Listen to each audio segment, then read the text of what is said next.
Lengpui ram kan handle dan hi pui ka tia ka swel ka lo seya a paisa hi central paisa ni lo eiru ve site lo ampon ni selam Mizoram budget a khoi lo amor chu poi mo zo ka chu tribal ram non tribal Indian Air Force ne na MNF sarkarin aruk the ang ber to the ang ber sal lo tum ruvel mo an du thu sa min an MNF sarkar lain paisa run theng man lo borvel hang kan boita ni lâu theng pan sa jom boi lo tu mi pu pon kan soi lui don lo wa ma ro chu khami kha kan sarkarin in lo sarkar nu thil lo sei fel vek to thokat ni chunga ina ngai to wang a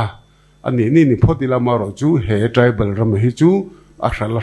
outright sell outright purchase ni lawin lisin siam ang utia decision in siam hi pui ka te buk